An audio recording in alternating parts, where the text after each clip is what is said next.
tudo bem? Aqui quem fala é a Natália. Então, nesses dias de quarentena, né, tudo se resolve. E graças a Deus pela tecnologia que nos auxilia tanto, né? E o IV, então, agora será online através dos vídeos no YouTube. E cá estou eu para entregar aqui a primeira aula, né, online do módulo 1 do Instituto de Vencedores. Estou sem óculos, né? Pra quem me conhece sabe que eu uso óculos, mas pra perto eu não preciso, então pra longe, quando tá na sala, eu preciso enxergar os alunos. Não é o caso hoje, né? E nós vamos dar continuidade, né? O nosso cronograma, tudo segue normal, segue a vida, né, querido? E então hoje eu vou estar ministrando a aula 6 do Instituto de Vencedores, que fala sobre Deus versus o pecado, a obra redentora da cruz e o poder do nome de Jesus. Particularmente, essa é uma aula que eu gosto muito, essa é uma aula que fala sobre muitas coisas do Evangelho em si, né, de nós termos o entendimento daquilo que Jesus fez por nós, e por isso, fique ligado aí. Um recado muito importante é que durante essa aula eu vou falar 3 palavras-chave que você deve depois procurar a Flávia ou o seu monitor do Instituto de Vencedores para passar essas palavras-chave para ele. Isso é o que vai validar a tua presença. Então, fique ligado para que você não se perca, fechou? Então, galera, bora aí para nossa aula. Fica aí, pega o teu caderninho, vai anotando, vai rabiscando, vai fazendo as tuas anotações, porque isso vai ser essencial para o teu aprendizado durante esses dias.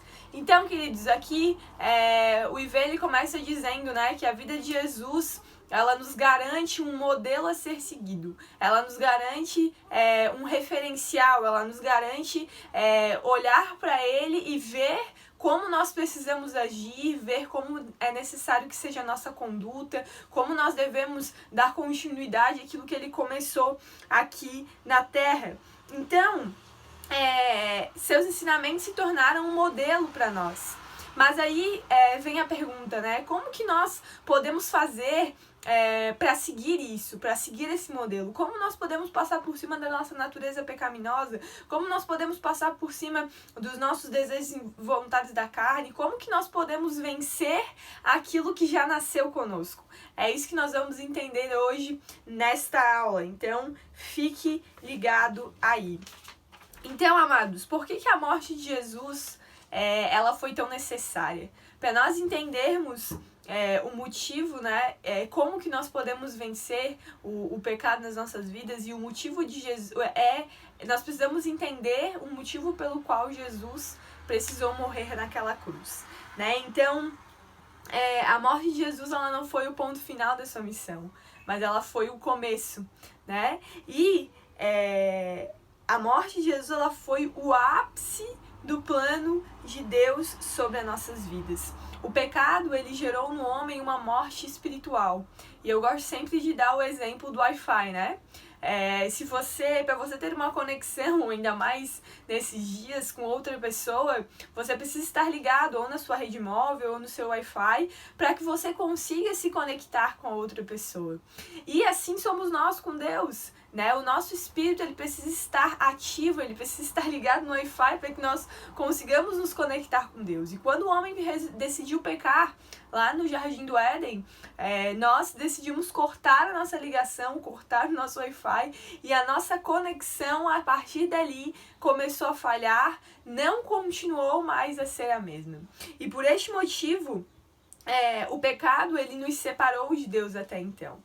E uma vez que o único que poderia cumprir aquilo que era necessário para que nós pudéssemos novamente ter contato a Deus, que nós pudéssemos novamente estar com os nossos espíritos vivos, era Jesus. Ele teve que vir e morrer lá naquela cruz por nós, né? E isso fala sobre o princípio da substituição.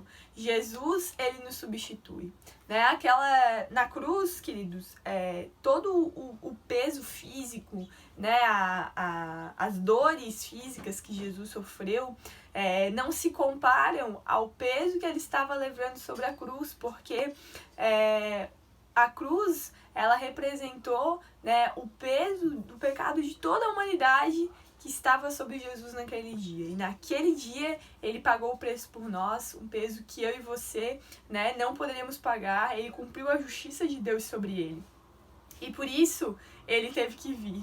Ele teve que se colocar no nosso lugar, uma vez que somente Ele é santo, somente Ele é poderoso, somente Ele é capaz e fiel para cumprir tudo aquilo que Ele prometeu, somente Ele, né, não tinha pecado, não pecou diante de Deus, embora fosse homem e pudesse cair em algum momento, Ele não caiu e Ele se manteve santo, né? Então Ele precisava se colocar lá no nosso lugar, então Ele se colocou no nosso lugar. Lá no Velho Testamento, Deus ele havia começado a exemplificar isso para o homem, né? Existiam sacrifícios de animais que eram depositados sobre o altar e o sangue daquele animal, ele expiava os pecados, né? Ele limpava os pecados.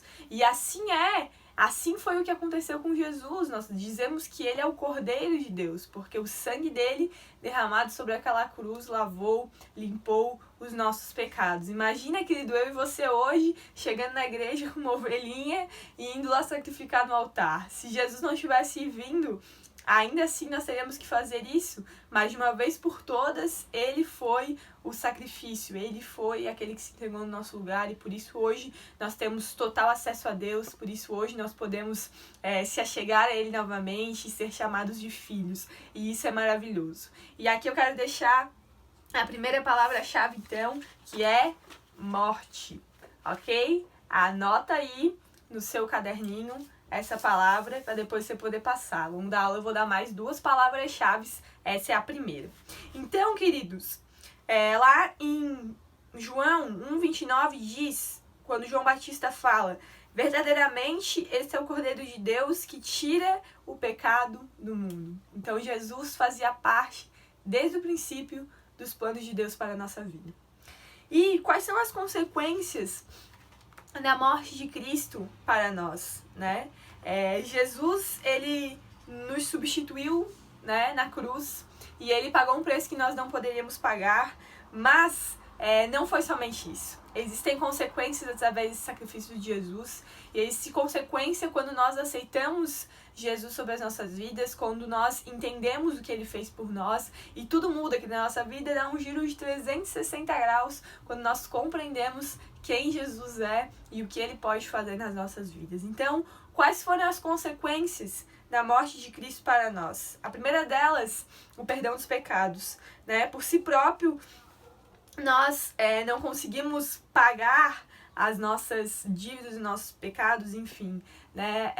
Tem muitas pessoas que acreditam que, se eu for lá e der uma cesta básica para alguém, se eu for lá e, sei lá, que dar um dinheiro para alguém, enfim, por conta disso você estará sendo perdoado de algo, e isso é uma mentira, né? Porque Deus... A única forma de você se chegar até Deus novamente e ser perdoado, ser limpo dos seus pecados, é através do sacrifício de Jesus. É aceitando a Ele, entendendo que Ele se colocou no seu lugar de uma forma que você não merecia, mas ainda assim Ele te ama, ainda assim Ele te chama para perto, ainda assim Ele quer estar junto de você. E nós precisamos entender isso, e essa é a única forma de nós conseguirmos ser perdoados, né? Fazer boas ações, elas são muito válidas e é óbvio, nós não devemos deixar de fazer. Mas isso não é uma conta a ser paga, já foi paga e você precisa apenas aceitar. Então, essa é a primeira consequência da morte de Jesus, o perdão dos nossos pecados. A segunda consequência é a libertação da força do pecado.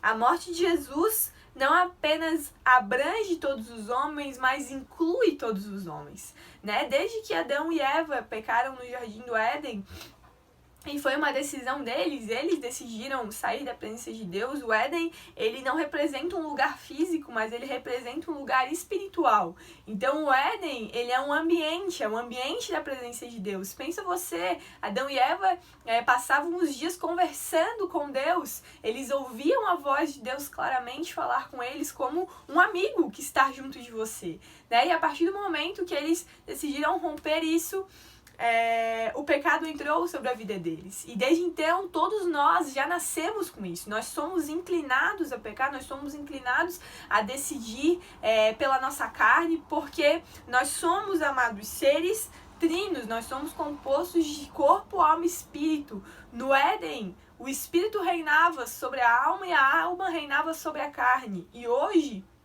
nós temos o papel inverso. Nós nascemos com a carne dominando sobre a nossa alma, e a alma, ela representa os nossos sentimentos, as nossas emoções, e por isso nós vemos que hoje nós estamos numa sociedade tão descontrolada emocionalmente, porque a carne vem dominando sobre isso. E o espírito, ele fica abatido, ele fica de escanteio, porque nós não temos mais o contato com Deus. E tudo isso muda a partir do momento que nós aceitamos a Jesus, e o nosso espírito se liga novamente com o Espírito de Deus, e a partir desse momento, tudo começa a ficar no seu perfeito estado, no seu estado original novamente. Então, sem Jesus, querido, o pecado é uma fatalidade que você não tem como controlar. Mas com Jesus, você é guiado pelo Espírito Santo de Deus. Então, o pecado, ele não se torna uma recorrência na sua vida, né? É claro, querido, que todos nós vamos falhar, todos nós temos pecado, mas você peca tendo entendimento, né? E se arrependendo do seu coração, entendendo que você não quer mais fazer isso, porque o pecado te separa de Deus. Então, uma coisa que para que isso aconteça é necessária, como Jesus ele nos inclui na sua morte, nós precisamos nos incluir na morte dele também, né?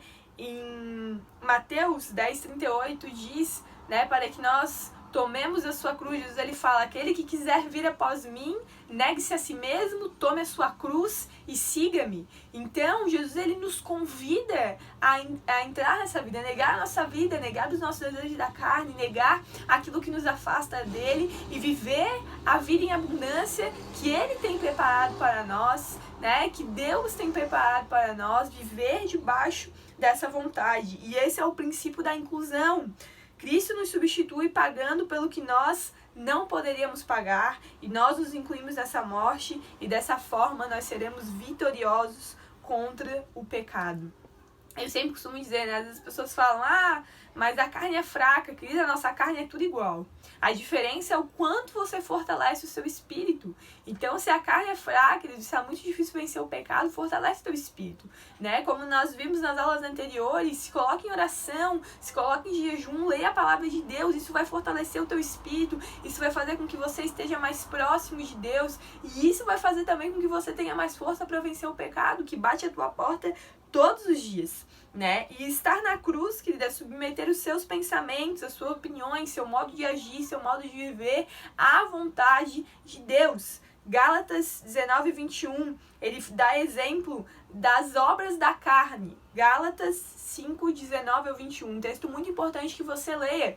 Ali fala de todas as obras da carne, coisas que nós precisamos renunciar na nossa vida, nas nossas escolhas diárias, para que nós possamos viver a vontade de Deus sobre nós. Amém, queridos? E a segunda palavra-chave, então, é vida, ok? Anota aí a segunda palavra-chave. E aí que nós entramos no que significa o nome de Jesus, né? O nome de uma pessoa identifica quem ela é, né? Então, quando eu falo a Natália, o Fábio, enfim, o Rafael, a Fernanda, você identifica essa pessoa pelo nome que ela tem. E assim, o nome de Jesus o identifica no mundo espiritual e no mundo natural também. Ou seja, quando Jesus ele pagou o preço lá naquela cruz, querido, ele venceu sobre a morte, sobre o pecado, sobre os demônios, sobre tudo que existe. E o nome dele o identifica como uma autoridade acima de todas as coisas, como aquele que é absoluto. E quando nós cremos nessa obra, quando nós cremos nesse nome, nós podemos ter certeza de que Deus está nos ouvindo. Por isso que quando nós oramos, nós não oramos em nome da Natália, em nome do João, em nome do Pedro, nós oramos no nome de Jesus, porque Ele é o nome sobre todo nome. Ele é aquele que pode fazer todas as coisas, que pode realizar, que pode cumprir as coisas sobre a nossa vida. O mundo espiritual, querido, reconhece isso.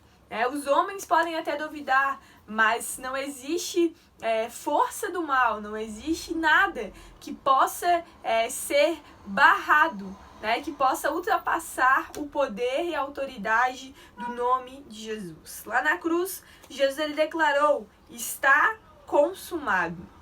E a partir dali, sua missão foi cumprida, a sua morte e a sua vida também. E ele conquistou toda a autoridade naquele dia sobre todas as coisas. Ele conquistou a autoridade vencendo o pecado, os demônios, a morte, todo o exército das trevas. E o melhor, ele nos inclui nessa autoridade quando nós aceitamos a ele e usamos o nome dele, crendo que esse nome tem poder. Tem poder para libertar, tem poder para mudar realidades, para mudar ambientes, para transformar vidas. Esse nome transformou a tua vida, transformou a minha vida, e por isso nós cremos nisso fielmente. Então, querido, Jesus ele foi punido para que os nossos pecados eles fossem totalmente perdoados. Ele foi ferido para que nós pudéssemos ser sarados. Ele foi feito pecador pelos nossos pecados, para que nós fôssemos feitos justos diante da sua justiça. Ele foi morto em nossa morte para que nós pudéssemos viver uma vida em abundância. Ele foi feito pobre com a nossa pobreza para que nós nos tornemos ricos através das riquezas dele. Ele foi envergonhado para que nós pudéssemos hoje ter honra e ter glória através do nome dele. E ele foi rejeitado para que hoje nós pudéssemos ter aceitação como filhos de Deus. Isso é uma marca, querido. Todos aqueles que aceitam a Jesus, Deus lhes dá o direito de se tornarem filhos. E isso é maravilhoso, isso é uma grande conquista, isso é muito forte. Antes de Jesus, você é apenas mais um, mas com Jesus você se torna filho de Deus, filho querido, filho amado e filho que tem todo acesso ao seu Pai. Por isso, aproveite isso, aproveite aquilo que Jesus tem para te entregar. E a última palavra-chave não poderia ser diferente. Então, a nossa última palavra-chave da aula de hoje é Jesus. Ele que venceu a morte, que nos deu a vida. Ele é a última palavra-chave da aula de hoje e também a palavra-chave para as nossas vidas. Use esse nome. Esse nome tem poder, esse nome tem autoridade, esse nome pode transformar a tua história, a história da tua casa, a história da tua família. Então, use isso ao seu favor. Amém, querido? Deus te abençoe, um ótimo dia, aproveite para fazer os seus exercícios. Qualquer dúvida que vocês tiverem, me procure o seu professor e com certeza Deus falará ao teu coração. Deus te abençoe, um ótimo dia, nos vemos na próxima aula. Tchau, tchau!